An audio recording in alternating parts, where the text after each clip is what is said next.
Thank you very much, Joe. I'm delighted to be a part of the launch of this development report, which is timely and significant.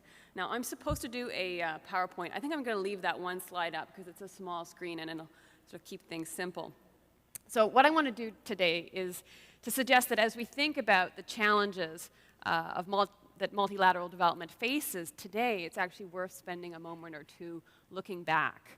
And I want to suggest, in fact, that the challenges of the 2010s, which I guess is the decade we're in now, fully launched into, those challenges are, in fact, not quite as different as we sometimes might think from those of the 1990s. That is, the decade that ultimately led to the aid effectiveness agenda that we're now seeing in the process of transforming. Of course, the crises like the global financial crisis, these crises are different. But I think at the same time, the underlying challenges are not that different. And those are the challenges of legitimacy, how to build legitimate organizations that respond to real needs, how to function, how to recognize the complexity of development and to tackle that challenge, and finally, how to do all of this in an increasingly uncertain world. So challenges of legitimacy, complexity, and uncertainty. And I think by looking back a little bit at how we got here, we can also get a bit of a better sense of what our options are moving forward. So the last few years with the financial crisis have not been a very easy period for international development efforts. But I think it's worth remembering that at least from the perspective of multilateral organizations like the World Bank and IMF, which are organizations I study, the 1990s were actually a whole lot worse. I actually have a colleague, a good friend, who worked on the IMF, a scholar of the IMF. By the mid-2000s, she started diversifying into studying the Middle East. She was afraid of becoming like the Sovietologists, whose entire subject of study suddenly ceased to exist. And those were the kinds of conversations we were having about, particularly the IMF, around that time. Of course, the IMF is back. So, but they did go through that, I think, a crisis, and I think we can define that as a legitimacy crisis. We can remember what the main elements of that were: aid fatigue among donors, increasingly vocal critics from the NGO community, but also from major stakeholders and academics, shocks, the AIDS crisis in Africa, the Asian financial crisis, which really reversed efforts at poverty reduction, put that into question. And of course, the lost decades. And we talked, I think the UNDP talked about a lost decade, but I think, that continued in sub-Saharan Africa, the persistence of poverty and the need to come to terms with that. And just how all those events together put into question the capacity of these organizations to say, yes, we have the answers. So people had to start thinking a little bit more carefully about what the answers were. Now, we're certainly familiar with the response, which there are many responses. We could collectively understand it perhaps as the aid effectiveness agenda, many modalities, many different practices and strategies. But I think that if we look, underlying those different strategies and practices were certain key lessons. And I think one of them was simply the idea that legitimacy matters. The legitimacy of the organizations, of the aid practices matters, not just because it's nice, it's virtuous to be legitimate, but because actually aid doesn't work very well if people don't accept it. I mean, even the IMF recognized this, that structural adjustment policies that have no local buy-in have all sorts of unintended consequences. So legitimacy matters. Secondly, that development is in fact extremely complex. And I think that in the 90s we saw increasing attempts to come to terms with the institutional dynamics of development, the complex links between gender and development, environment and development, and so on, and attempting to kind of grapple with the multifaceted and long-term and the contextual nature of what works in development. And finally, I think there was the beginning, anyway, of a recognition of how uncertain the world is with the shocks of the Asian financial crisis and the AIDS crisis. A recognition that the movement out of poverty is not linear, it's not a once and for all thing, that aid has to function in an unpredictable context. I think there was only the beginning of the move in that direction, but we did begin to see some attention to risk, social risk, vulnerability, and so on. Now, these were far from perfect solutions. We can talk about each of them. That ownership, again, particularly in its early forms, was often very imperfect and not necessarily genuine. There's always been a tension between an attempt to recognize the complexity, the messiness of development, with, at the same time, the desire, that sort of natural desire that we maybe have as humans, and bureaucracies especially have, to make things simple and measurable and quantifiable. And there's a tension there, because ownership is very hard to measure, for example. And again, uncertainty, there was a beginning, I think, of the recognition of the dilemmas of uncertainty, but a tendency, and I see this, I work in finance too, particularly in the financial world, to say uncertainty is risk, and we have a model to deal with that. We can just manage the problem away. And of course, with the financial crisis, we realize that no, sometimes the uncertainties are far from predictable.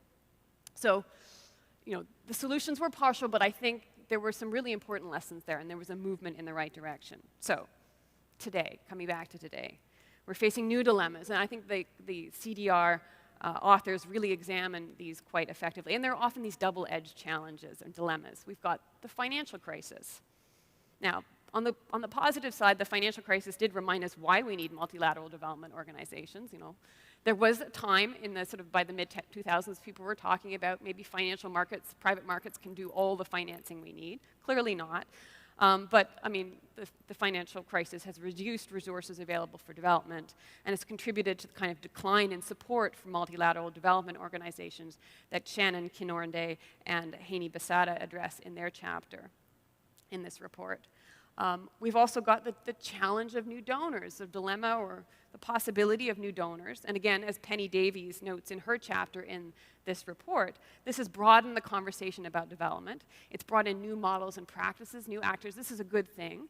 But it's also raised concerns about, concerns that the principles of aid effectiveness perhaps are not always shared. Concerns that attention to social and environmental impacts, again, are not always being respected. And finally, we have, I think, one of the other challenges or dilemmas we face today is the growing problem of inequality. And again, I think if you read the report, Joe Ingram speaks to this in his foreword, and Danny Leipziger's chapter also speaks to this. So on the one hand, I think it's encouraging to see that we're talking about inequality. I talked to people who were involved in the 2001 World Development Report, and they said, we were allowed to talk about poverty but not inequality. And that was, we framed the report in those terms. Today we're allowed to talk, okay, we can say inequality actually has effects on the relationship between poverty and growth. It's very central. But it's also clearly very much a real problem. And the growing gap between rich and poor obviously is a problem not only in the developing world, but it's a global challenge. So in many ways, the world we face today is quite different, very different, new kinds of dilemmas. But again, I want to say that the challenges we face are surprisingly similar. Multilateral institutions are once again having to face the challenge of changing, transforming to remain legitimate. And ironically, so the issue of legitimacy before was solved partly through the idea of ownership, country ownership. And today I think we need to talk about country ownership of the institutions. There needs to be institutional ownership. We need to change those institutions so that the new donors are part of the conversation if we want to make sure that we are all talking together. On the issue of complexity, I think if anything, the recent events have revealed that development is even more complex as a dilemma. The financial crisis, the challenge of growing inequality, I think puts into question whether earlier sort of straightforward assumptions that the Western model of economic development, or at least the form of it that occurred or dominated over the last 30 years, debt-driven development, is maybe not the shining model that we'd hoped for. So again, no quick fixes, no single model, the need to develop a diversity of approaches to deal with the complexity of development. And of course, finally, everyone is finally talking about uncertainty after the recent financial crisis. In particular, we see discussions of uncertainty, of vulnerability, of resilience, all of this in Busan. We see this, at the World Bank across. Suddenly people are recognizing that these are challenges we have to take seriously. So to finish up, I think in the face of this, we have a number of choices that we have to make. We can take seriously the challenge to build more legitimate multilateral institutions, more inclusive ones, or we can continue to make changes around the margins, fiddling with quotas or changing marginally the sort of how things work. We can recognize the complexity of the challenges that we face and encourage wide-ranging debates about how to reduce poverty and inequality, or we can hope that business as usual works, maybe cling to the hope, the faith that there's maybe a single set of magical solutions, models, or metrics. We can respond to the challenges of uncertainty one of three ways. We can become risk averse. We can say, we don't want to get involved in that risky stuff. We can adopt the kind of hubristic belief that we can tame uncertainty, and we've got models to fix all of that, which was, I think, what we saw leading up to the financial crisis in the financial world. Or we can acknowledge it, say, okay, we live in a profoundly uncertain world. What are the kinds of flexible, dynamic kinds of policies that we need to develop that will allow us to adapt? So in closing, I think if there's one lesson that we can draw from the 2008 financial crisis, it's maybe the potential dangers of a half-hearted response. Political and financial leaders had a chance, I think, in 2009 to develop a new framework for global finance. And a lot of effort was expended. And yes, there were some changes. But in the end, I think there was a lot more tinkering around the margins than an attempt to really rebuild the system.